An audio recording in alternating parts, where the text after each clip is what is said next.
Getting out here would be just like it was for me or anyone else. You get out here and you can't dwell on your problems. There's birds calling, there's cicadas, oh, there goes a snake, look at that cool plant. It all puts it in perspective for you. Way out in the very northeastern corner of Indiana, near the tiny town of Geneva, lies an 1,800-acre wetland preserve known as the Limberlost Loblolly Watershed. More than a century ago, these lands captured the imagination of Hoosier novelist and naturalist Stratton-Porter. This is the areas that Stratton-Porter photographed, wrote about, studied, walked around in, set some of her novels in.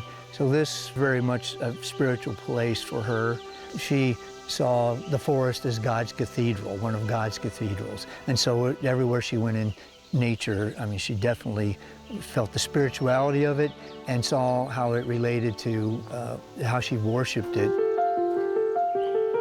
Today, if you wander around this wilderness area, chances are pretty good you'll come across Kurt Burnett, naturalist and historian of the Limberlost State Historic Site. Kurt sees a strong relationship between himself and Stratton-Porter through their shared connection to these very same natural surroundings. Her main source of knowledge was experience.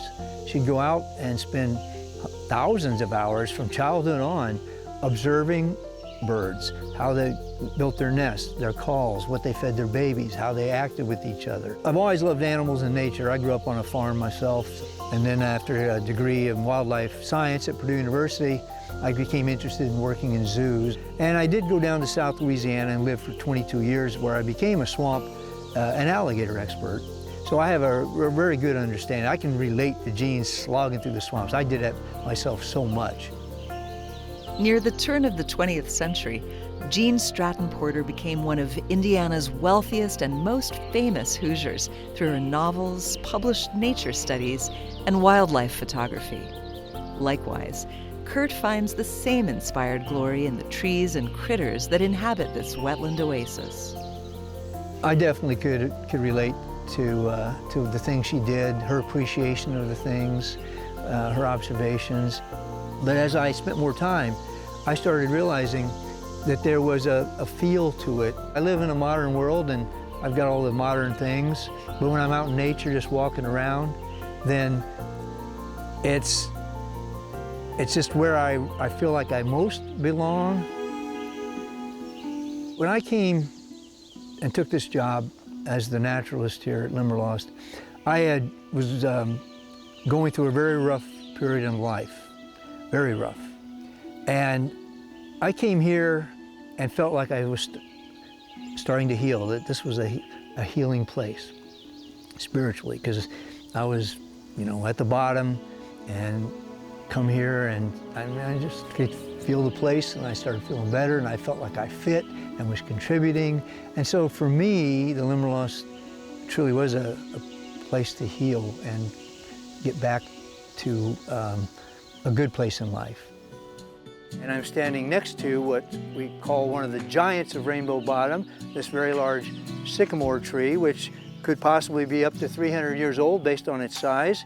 Like Stratton-Porter more than a century ago, Kurt sees himself as a fellow storyteller, promoting a sense of collective effervescence, a shared wonder and joy of our natural surroundings, by giving guided tours to help today's busy world better connect to nature. One of the things I do is lead hikes out in the nature areas, and it is so cool to see kids who, of course, their lives, all of our lives, are staring at screens now, computer screens, phones, televisions, whatever, and to get them out here away from those things and start pointing things out, because once you do and they realize there's a lot to see, they become excited. To me now, this is a place, I'm older now and I'm semi-retired, and this is a great place to be. And I actually live in a rented house on the edge of the Limberlost Swamp Nature Preserve. So I like to tell people I have an 850-acre backyard. Stratton-Porter was one of the most famous and influential Hoosiers who ever lived. And not only just Hoosier, but an American citizen who took Indiana around the world through her novels.